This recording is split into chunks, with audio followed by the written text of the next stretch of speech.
All right, the video I just went live, cut it after a minute. It messed up, so I had to delete it. So we're going to start over. I'm going to do some of these videos called "Defending the Faith." Um, this is looking at sometimes very difficult passages that maybe Christians don't have an answer for, and it's important to have an answer, especially for those difficult passages, to have them in context as well, like for your own knowledge. Many people, non-believers, atheists, or people straight out, hostile towards Christianity, therefore hostile towards your faith. And Christians, they'll come with these difficult passages, and they are difficult if you don't have them in context. And I wouldn't want people's faith to be put in doubt, especially newcomers that haven't even had time to go through the Bible, and all of a sudden they're getting shown these passages that appear, sometimes like horrible, and they don't seem to fit with the character of God. So I'm just doing a video. So we're going to look at Exodus 34:7. I'm going to pop up the share screen.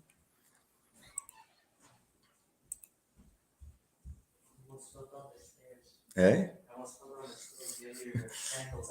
You like fall down the stairs and all, you hear like right into the front two stairs. All right. Seven. Well, I'm glad you didn't fall because it would have made noise. The importance is not to disturb the stream. All right, guys. So we're gonna look at.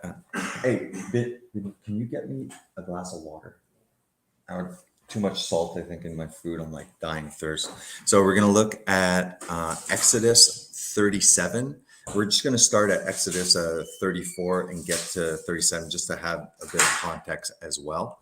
So this is Moses, and this is the two tablets, right? The moral law. This is in Exodus 34. So let's just start reading.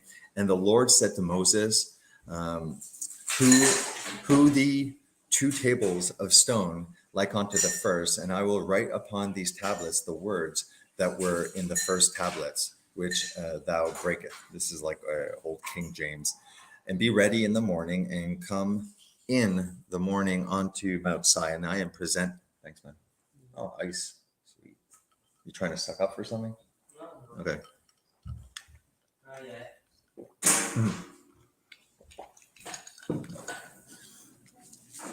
Maybe a little too excited on the salt there for supper. Okay, so Exodus 34:2, and be ready in the morning, and come up in the morning onto Mount Sinai, and present thyself there to me in the top of the mount. And no man shall come up with thee, neither let any man be seen throughout all the mount, neither let the flocks nor the herds feed before the mount. And he hewed two tablets of stone like unto the first, and Moses rose up early in the morning and went up onto Mount Sinai as the Lord had commanded him, and took in his hand the tablets of stone. And the Lord descended in a cloud, stood with him there, and proclaimed the name of the Lord, which is Yahweh. And the Lord passed before him and proclaimed, the Lord God, merciful, gracious, long-suffering, and abundant in goodness and truth. That's the easy part. We're like, oh yeah, that fits with the character of God. Yay, we're doing good. But then 34:7 happens. So keeping mercy for thousands, forgiving iniquity and transgression and sin. That's good. And that will by no means clear the guilty. Now, this is where people start wondering, this sounds weird. Visiting the iniquities of the fathers upon the children, and upon the children's children, onto the third and the fourth generation. So a lot of people, they interpret this as, oh, so if the parents sin, then God's going to punish their children and their children's children onto the third and the fourth generation. And I'll have to admit, if that is really what's being said, doesn't sound too good for the character of God. But like most times, it appears weird, chances are that you need to dig a little deeper. So again, we always allow the Bible to interpret the Bible. All right. So obviously we'll get insights. We'll think like, oh, does it mean this? For sure, we're allowed to seek out these things. But if we come to a conclusion that is really contrary to what the majority of the Bible, what the rest of the Bible is saying, chances are like there's something off where we're misinterpreting what the passage is trying to say. So we're going to go over here and we're going to look in detail using Strong's Concordance. And we're going to look at the Masoretic text. And with this is a passage. This is English, the King James. This is a Strong Concordance, which will give us the all the meanings of that specific word, how it's used in all of the Bible, and all the possible definitions that it could have. And so here we'll look at it. It says, keeping mercy for thousands, forgiving iniquity and transgression and sin, and that will by no means clear the guilty, visiting the iniquity of the fathers upon the children.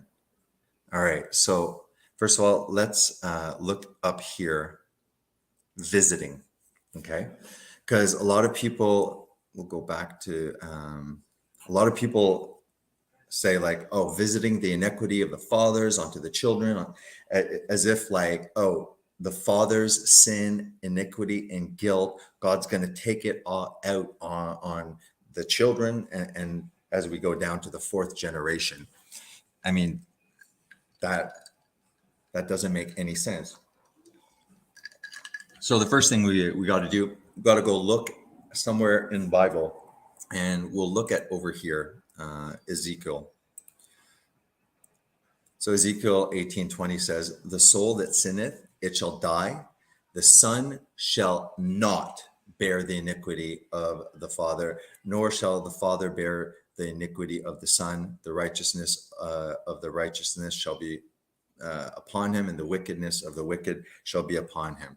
So here it's saying, no, God is not going to punish children for the sins and iniquities, okay? The son shall not bear the iniquities, okay? We're going to see over here if this passage is saying that the children shall bear the iniquities of the father. We're going to go back over here. So let's go and look at what visiting means in the Masoretic text in Hebrew. And we'll look over here. And just like other languages and stuff like that, sometimes in English where we can use something that has, various meanings and stuff like that. So over here, let's look at visiting, because it gives the impression that the word visiting means that God is subjecting the sins of the fathers, and it's saying visiting. So it could be that, okay? It could to commit, right? So we could say, oh, to commit the iniquities of the father, like, yeah, sorry. So anyways, here it says to pay attention to and to observe, okay? To look about for, okay? But here it's true. It could mean this could kind of make this passage mean to punish the children, right? But we know that it's probably not specifically that one, because it specifically says here in Ezekiel, that's not what it means. The son shall not bear. So we can go back here and say, oh, well, okay, it's not this one.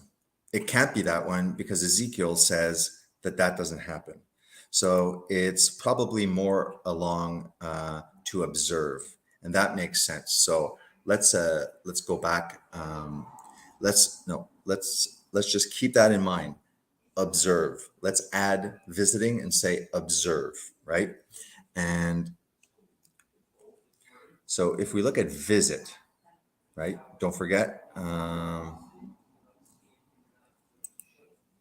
just a minute.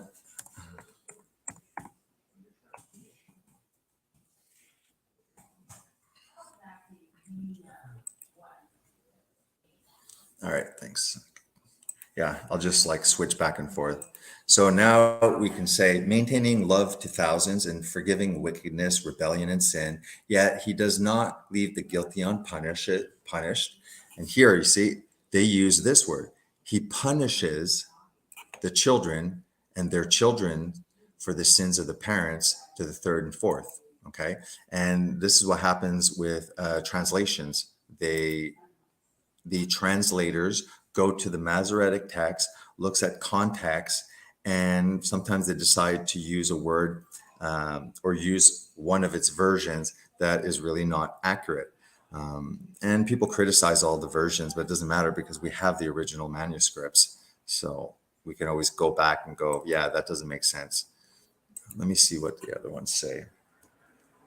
See, here it says visiting, right? So we could say, keep mercy for thousands, forgiving iniquity and transgression and sins, by no means clearing the guilty, observing the iniquities of the fathers upon the children and the children's children to the third. So what he's saying is that when the parents sin, they will be forgiven and their iniquities and transgressions. But if they remain rebellious and guilty, then God often will observe the sins of the father being passed on, meaning like an alcoholic, let's say, an alcoholic that beats his wife. And because the children is subject to that father's sin, maybe the child will become an alcoholic or will walk in the parents' footsteps. So visiting just means that he's, we saw it in context Exodus. He's talking about the law. He's talking to Moses, and he's specifically talking in relation to Israel. So he's talking about Israel, that he's going to be forgiving their iniquities, their transgressions, their sins. But if they remain, unrepentant, then they remain guilty. And because of that, God visits the descendants of those sinful parents and sees that inequity is passed on. That evil has an influence on the descendants, on the children. But let's go look at children, because very often it's the men, right? The men go to war. It's about young men. So let's see if they're really talking. Is it talking about children, little girls, little boys? What is the meaning of it? So one thing, we're going to go back to the this here, because there's a few more things before we go on that I want to show. So visiting, okay. Some say it's punishing. Well, others say, not others, it can also mean observing. And it just makes sense, you have this adulterous, evil nation just passing on this idolatry and these horrible practices and their influences on it. And God visits one generation after another, and they see this this virus, this taint that just keeps on going to the third and the fourth generation. When we look at visited, notice here visited. Does this mean punish here? Because this is the exact same word. So for some reason, some books are translated and they decide, you know what? Let's use punish. Yet the exact same word here is used as visited. So it's like, why didn't they choose? And the Lord punished Sarah as he had said, and the Lord did unto Sarah, and Joseph, and God will surely punish you. No. So visited means to observe. And we can tell because when here, everywhere where God says that he visited, right? He says, I visited, and he's saying what he sees. So it's the same thing. The inequities of the guilty parents, God, sees everything, and he sees that. influenced generation after generation, even to the fourth. So we can see here, and the Lord visited Sarah, and he said, and the Lord said, did unto Sarah as he had spoken. And Joseph said unto the brethren, I die, and God will surely visit you and bring you. So he's just visiting. He's not punishing. He'll visit you and he'll bring you, right? So Joseph took an oath of the children of Israel, saying, God will surely visit you. So God is visiting the descendants of these unrepentant, evil, idolatrous tribes and nations that hate and are literally out to destroy God's people. Here again, I have surely, oops, my goodness, I didn't click it. Sorry. So what I'm saying is over here, visiting the inequities. What I'm saying here is we don't look at this in all of the other verses here and say, oh, that means punished, right? And the people believed, and when they heard that the Lord had visited the children of Israel and that he had looked upon their affliction, then they bowed their heads and worshiped. This word here is, we just saw it, they said punish in one of the translations. Yet, does this sound like punish? It doesn't even make sense. And the people believed, and when they heard that the Lord had punished the children of, no, he visited. So when we go back again to Exodus,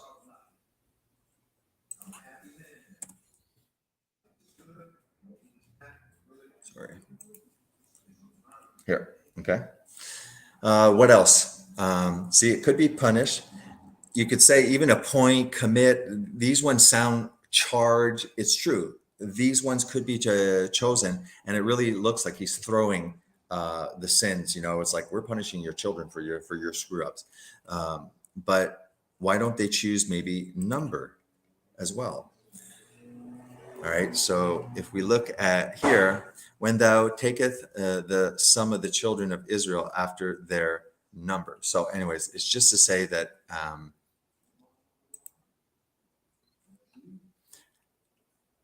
This is not to punish. This is that God is observing, and we can see that. Like I said, a parent, like sometimes kids, turn out really great with horrible parents, but chances are, you're not setting up your offspring for success if you're already in rebellion, hatred, practicing all sorts of horrible things.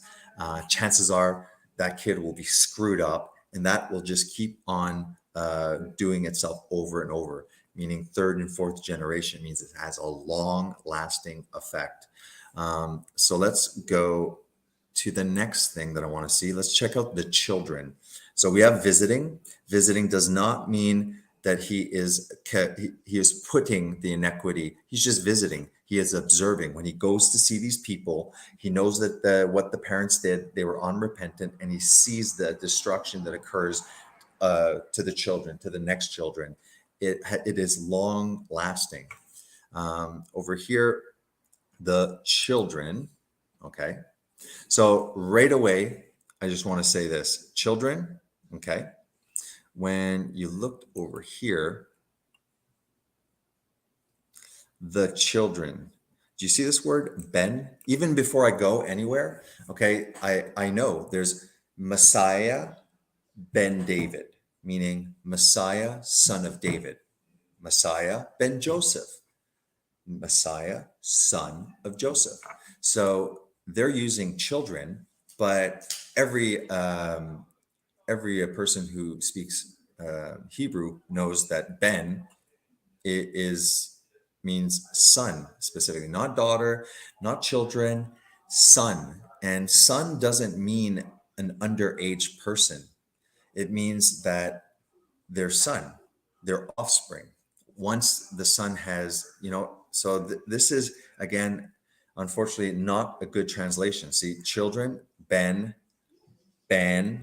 Now, just to show you, I just type up Ben in Hebrew, son. The word Ben means son, and can be used to refer to both boys and girls, right? So okay, technically that's maybe why they're using children, but the majority of the time,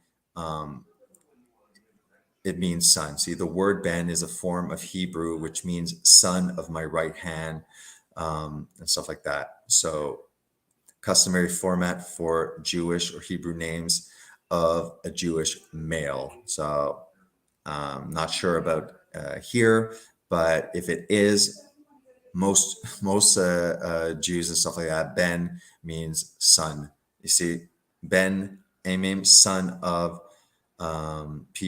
people. Ben, son of Yah. Bene, son. So it's son. Okay. So now again, we can go back and we can start rereading this. Okay, in context. So let's reread it. Keeping mercy for thousands, forgiving iniquity and transgression and sins, by no means clearing the guilty, though, observing the iniquity of the fathers upon the sons and the sons' sons to the third and the fourth generation. And these sons, why do people assume that they're minor? Well, they assume they're minor because people do bad translations and write children, which, yes, I guess it can mean that. But in this context, he's talking to Israel. Okay, he's saying, I will forgive your iniquity, your transgressions, your sins. I mean, the Jews were in rebellion for, like, well, they're still in rebellion. So, and God is long suffering with them. God did it for, not because of the righteousness of the Jews. He did it for the promise made to the father, to Abraham. So that's pretty much it, guys. If ever somebody comes comes at you and tries to use this to say that, look, okay, God in the Old Testament, he's an evil monster. Look what he does. He takes the iniquities, the transgressions, and the sins, and he puts them upon the children, and then the children's children, and he just punishes generation down. And that's not true. The proper reading of this is, like I said, observing the iniquities of the fathers upon the son and upon the son's son to the third and fourth generation. I hope that helps, because these are, again, hard passages that, can possibly break somebody's faith. So as I find these difficult passages, it drives me crazy. And I've had one that took me 8 months. It was in behind, just in the back of my head, and it just, I didn't know the context. The Bible is a huge book. The Old Testament is an ancient culture, and we don't know their practices. We don't know their terms. We're reading the Old Testament. It's like there's these places being named. We don't even have an idea of the geography. So it's very, very, very difficult. So when I find passages that I've struggled with, and passages that I've been challenged with by people that kind of wanted to break my faith, wanted to show me that the Old Testament, the God of the Old Testament, he's evil. It's not even the same, God in the New Testament, all these things that Christians are subjected to. Well, I hope at least for Exodus 34:7, no, we saw in another one, it says, no, the children do not pay for the sins of the father, it said, and fathers don't pay for the sins of their children. What this passage is saying is the destructive nature of sin, that it has an influence on children, and the offspring, the descendants, and that he visits the iniquity, meaning when God goes and visits these descendants of the Jews, the Jewish people that were, basically rebelling against God. He's saying, look, if you don't follow me, it can have a very, very lasting effect on your children, on the descendants. The Jews were quite aware that through them Messiah would come, and it was very important, their offspring and their descendants, because they didn't know who Messiah would come from. So the protecting of the descendants so that we could arrive at Messiah, son of David. Okay. Messiah ben David, sons. So visiting does not mean to punish, it means to observe. And children should not be written there. Okay. Yeah, they are children. Like, you know, um, my son will always be my kid, my child. But automatically, when they use children, you think little innocent children. No, this is Ben, the word son. Okay. All right. Hey there. Good evening. Preaching from the heart. Hey, thanks, Craig. All right. Have a good one. Hey, Freedom. God bless. Have a good one. Do you have any question? So I just before I go, Freedom, I don't know if you just popped on or if you heard the whole thing, but that passage is about God visiting the iniquity of the Jews because they've rebelled. So he's observing the sinful effects and how it affects the next generation and the next generation and the next generation. So you can go see the word Ben, and you'll see that it doesn't mean children; it means sons. All right. So if you just popped in, I'm done anyways. This was just a quick. I just wanted to get through this. I've already did one live stream, doing one tomorrow. If you just popped in, just look at it, see if you think that I'm, stretching things. I'm pulling to try and justify things, and feel free to make a response video or something like that. Have a good night. All right, buddy. See you guys. Wish you the best, Freedom.